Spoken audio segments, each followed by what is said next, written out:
Olá, bom dia a todos. Posso falar em português? É pacífico, todos percebem? Obrigada. Bem, como a Maria já disse, eu chamo Susana Rafaela Martins, sou professora no Instituto Politécnico de Viana do Castelo, em Portugal, e atualmente estou a fazer o meu doutoramento em Estatística na Universidade de Vigo. O que venho aqui apresentar é só um pequeno resultado de uma pesquisa que eu fiz, não é nada de novo, não é nada de extraordinário, é mesmo um pequeno resumo de algo que eu já fiz recentemente e que entretanto ainda estou a explorar mais um bocadinho. Inicialmente vou então vos fazer uma pequena introdução para perceberem porque é que isto aconteceu e também explicar-vos a minha motivação de trazer isto aqui. Vou falar-vos da metodologia que usei, apresentar-vos uns pequenos resultados e algumas conclusões. Bem, como nós sabemos a estatística, nós somos quase todos estatísticos ou trabalhamos muito com a estatística e sabemos que a estatística é muito usada hoje em dia e é usada em muitos contextos. Normalmente ou muitas vezes acontece na estatística que nós fazemos a coleta regular de dados, mas depois temos o problema se os dados serão ou não longitudinais e às vezes no caso dos estudos longitudinais aparecem algumas surpresas, que também aparecem noutros contextos, mas que serão os dados que às vezes estão omissos e isso vai nos criar algum problema, que é o problema que eu tenho em mãos para trabalhar. Os dados longitudinais são muito usados na área da medicina, na área do desporto e noutras áreas. No meu caso, eu falei da medicina e do desporto porque eu em tempos iniciei um doutoramento em Portugal e estava a trabalhar com alguma coisa relacionada com a medicina, portanto é uma área que me é um bocadinho querida e neste momento estou a trabalhar com dados desportivos, portanto serão mais ou menos as duas áreas com as quais eu tenho mais afinidade. A causa dos dados missing, tanto em recolha longitudinal como noutro tipo de recolhas, às vezes nós não sabemos muito bem, as causas são diversas, mas nós às vezes temos que as contrariar. Portanto, nós hoje em dia temos algumas técnicas, ou bastantes técnicas, para estudar dados longitudinais, temos técnicas para estudar ou para imputar os dados missing, mas quando fazemos o cruzamento das duas coisas, às vezes, pelo menos eu tenho sentido alguma dificuldade em encontrar aqui alguma coisa que dê para aquilo que eu preciso. O Instituto, o Departamento de Metricidade Humana do Instituto Politécnico, onde eu dou aulas, há uns anos atrás, fez um estudo sobre a morfofuncionalidade das crianças, que basicamente é um estudo onde eles tentaram fazer uma relação de características fisiológicas com características desportivas. E isto foi um bocadinho, ou é um bocadinho a base para o meu trabalho de doutoramento. Eles entretanto pediram para eu fazer mais alguma coisa do que aquilo que eles já tinham feito, porque o estudo que fizeram não foram estatísticos, foram pessoas da área do desporto que com os conhecimentos que iam tendo fizeram alguma investigação. O principal objetivo deles foi caracterizar então os jovens, ou as crianças na altura, e verificar se estavam de acordo ou não com os critérios de saúde, considerando obviamente os critérios de saúde em Portugal. Este estudo, como eu já referi anteriormente, é um estudo longitudinal, mas tem alguns missings. Um dos objetivos primeiros do que eu estou agora a tentar fazer, ou que estou a tentar descobrir para o meu doutoramento, é tentar explicar até que ponto o IOTF, que é um índice que avalia o excesso de peso, o IOTF, desculpem, avalia se um indivíduo está com excesso de peso, baixo peso, normal. O mais conhecido e que nós usamos mais é o índice de massa corporal, mas o IOTF também é bastante usado, é um critério e eu quero tentar relacionar este índice ou a categoria em que cada menino está e perceber, estando um menino numa categoria, qual é a probabilidade dele passar para outra categoria. O que é que eu quero dizer com isto? Tendo um menino que tem excesso de peso, qual a probabilidade dele passar para obeso ou qual a probabilidade dele passar para peso normal no ano seguinte ou na medição seguinte, considerando também por trás umas variáveis interessantes que são as variáveis físicas que nós temos, porque há uns testes de destreza física que estão aqui por trás. O principal problema que eu tenho aqui é que a recolha dos meus dados foi feita com alguma regularidade, mas há valores que eu não tenho, há valores que estão omissos e isso vai-me criar algum problema. Então, a minha motivação é explicar estas probabilidades de transição, entre outras coisas, e para vocês terem uma ideia, os dados já foram recolhidos há alguns anos, foram recolhidos de 97 a 2000 anualmente e depois foram recolhidos novamente em 2006, desculpem. Isto traz-me alguns problemas, porque os primeiros anos foram consecutivos e, portanto, há ali algumas coisas que funcionam mais ou menos bem, mas depois o facto de irem buscar em 2006 dados veio-me condicionar outras coisas que já vos vou explicar mais à frente. Só para terem uma ideia do que é que eu tenho em mãos, eu tenho um conjunto de dados de cerca de 200 crianças, mais ou menos metade meninos e metade meninas.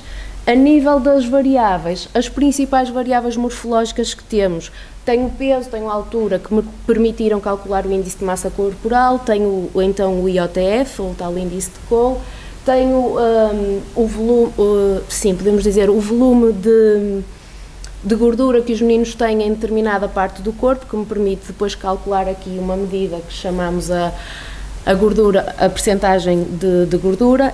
E em termos físicos, temos aqui o resultado de algumas provas, nomeadamente corrida de vai e vem, salto em comprimento, número de abdominais em determinado tempo, algumas destas características que os colegas do desporto se interessaram por elas. Qual é o meu grande problema? Eu não sei se vocês conseguem visualizar isto muito bem, mas normalmente quando nós falamos em dados missing, o que nos acontece é, eu fiz um determinado registro e por algum motivo há um determinado valor que não aparece. Isto é tudo muito bonito, só que nos meus dados não é um determinado valor que não aparece. Os meus valores missing, em geral, é um indivíduo num determinado momento não tem registro nenhum. O que é que eu vos quero dizer com isto? Por exemplo, se eu olhar, sei lá, aqui o indivíduo que está na linha 6, se vocês repararem, o indivíduo que está na linha 6, aquela tabela e esta são continuação uma da outra, por exemplo, ele aqui, nesta variável que eu chamo pull-up, que são os saltos, ele está missing. Se vocês forem ver outra variável do momento 1, por exemplo, o chaturrano, ele também está omisso. Se eu for ver todas as variáveis do primeiro momento, ou quase todas, o indivíduo está omisso. Ou seja, na verdade, isto começa a ser um problema um bocadinho diferente, porque não é o valor da variável no momento que está omisso, é o indivíduo que está omisso naquele momento todo. O motivo, à partida, nós sabemos, no dia em que se fizeram os testes, o menino faltou à escola, ou por algum motivo não os fez, e isso não me deu só missing numa determinada variável, dá-me missing em tudo. O que depois vai-me criar alguns problemas a nível da investigação, porque os métodos que para já eu fui contactando para fazermos imputação de dados não têm isto considerado e, portanto, isto traz-nos alguns problemas. Pronto, como eu vos tinha dito, estamos ficando sem bateria. Eu ainda tenho bateria, porque já estou a pé há muitas horas.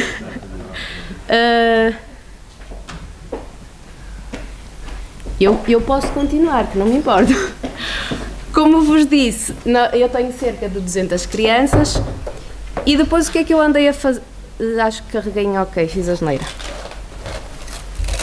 Pronto. Eu estava-vos a falar dos meus dados missing e para vocês terem uma ideia, eu dividi isto entre meninos e meninas, porque é o tradicional neste tipo de análises. Nós, em termos morfológicos, somos algo diferente e principalmente nestas idades mais jovens as diferenças notam-se mais. E para vocês terem uma ideia, fiz uma contagem dos missing por variável e realmente, se formos ver, por exemplo, o primeiro ano, eu tenho à volta dos 67 missings em quase todas as variáveis. Portanto, quer dizer que no primeiro ano houve 67 meninos que não foram avaliados, okay? E em todas as variáveis. Depois nas outras as coisas já melhoram um bocadinho. Portanto, entretanto já cheguei à conclusão que, tendo em conta o número de dados que eu tenho, o primeiro ano se calhar vou ter que me esquecer dele e vou trabalhar só com os outros. Isto para os mais curiosos, e já me perguntaram porque é que o primeiro ano falta tanta gente. Isto na realidade era uma base muito maior, só que a base que me deram, por questões que eu não sei explicar, a base que me deram refere-se só aos dados que foram registados no último ano. Como o último ano foi em 2006, já tinha passado muitos anos. E então, a maior parte dos meninos que têm do início, ou alguns dos meninos que têm do início, não aparecem no final do estudo. Okay? Por isso é que eu passei a ter tão poucos dados, e também é um dos motivos pelos quais no primeiro ano há tantos mísseis. Ok? Pronto, só para terem uma ideia de porque é que estas coisas me acontecem. Pronto, depois nos meninos acontece essencialmente a mesma coisa, mas eu vim aqui foi para falar do R e de package, não da parte que eu gosto mais, que é esta assim mais engraçada. Não é que eu não gosto do R, mas mais chato um bocadinho, a parte mais lançadora. Nós estatísticos estamos assim mais das coisas mais práticas, acho eu. Então falar... para perceberem o que é que eu fiz aquilo que nós chamamos um scoping review, só para ter uma ideia do que é que havia no mercado, o que é que havia do R, para me ajudar, para me socorrer. E então eu fiz uma pesquisa, usei a base Web of Science para este trabalho, entretanto já fiz mais pesquisas e vou fazer mais usando outras, e pesquisei R Package Missing Longitudinal Data, que era para ver o que é que me aparecia. Pronto. Inicialmente apareceram 27 resultados, depois eu estive, só 11 é que eram de acesso livre, então vamos só olhar para esses, e depois destes foram escolhidos apenas 8 porque eram os que realmente me pareceram que estariam mais de acordo com o que eu precisava e que falavam em dados longitudinais e em dados missing. Portanto, o que vos apresento aqui, que não vos vou amassar com essa parte, mas para cada um dos artigos que eu identifiquei, eu fiz um pequeno resumo, identifiquei a package e fiz um pequeno resumo do que é que a package faz, só para ter uma ideia, também para depois eu me ir orientando. Pronto, neste package que está aqui, que é o package ISNI, fala essencialmente do índice de não ignorabilidade e da metodologia associada a este índice, essencialmente é do que fala este artigo. Depois, tenho outro artigo que fala de grupos latentes e usa os grupos latentes, e neste estudo fala essencialmente dos métodos de imputação, portanto fala da package MI, e fala também de alguma modulação, por isso fala da package RMixMod. Depois tinha este, que também ficou no meio dos estudos, que tem a package TC-GSA, mas este package é mais direcionado para análise genética, embora fale também de dados missing e de dados longitudinais, é mais virado para a genética, e este não escrevi muito sobre ele porque não me interessa assim muito. Depois temos este que está aqui, também fala sobre os missing values e sobre os valores missing e sobre dados longitudinais, e fala também da questão dos clusters, que também será algo que eventualmente me irá dar jeito, e fala de um estimador, que será o estimador DR, que também é usado neste tipo de análises.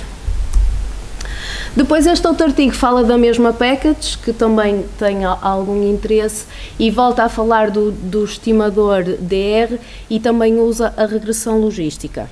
Não posso esticar no tempo. Entretanto, temos outro artigo que fala da package JM, que essencialmente é usada para modelação e faz uma análise de dados longitudinais. Pois há estas duas, a KML e a KML 3D, que também trabalham com dados em cluster e dados longitudinais e têm utilidade também para dados missing. Uma trabalha mais em 2D, outra mais em 3D, mas serão algo que também me poderão ajudar aqui na organização dos meus dados e eventualmente a usar condições de K-mins e ver qualidades de critério de introdução dos indivíduos nos grupos, nomeadamente para ver em que categoria do IOTF eles estarão. Temos o LMEST, que trata também modelos de Markov em dados categóricos, e como eu preciso aqui de categorizar o meu IOTF, eventualmente poderão dar aqui uma ajudinha. E em jeito de resumo, eu para me orientar e para vos orientar depois se vocês quiserem, fiz esta tabelinha onde eu mais ou menos coloquei o que é que cada package, para que é que cada package é mais adequada, digamos assim. E o que eu verifiquei foi que apenas estas 4 que estão aqui serão se calhar as mais adequadas para o meu estudo, porque são as que falam das duas coisas, dados missing e dados longitudinais. Agora, eu pecadora me confesso, ainda não experimentei isto, porque isto foi feito assim há algum tempo, a parte da pesquisa, pois como eu além de fazer o doutoramento faço outras coisas, esteve um bocadinho na prateleira.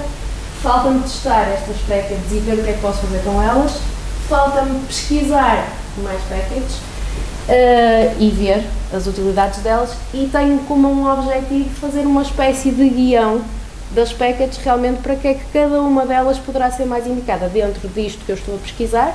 Uma vez que já estou aqui a fazer uma certa recolha, já sei que esta dá mais para isto, esta dá mais para aquilo, fazer aqui uma espécie de guião para o meu uso futuro e eventualmente partilhar com quem queira usar.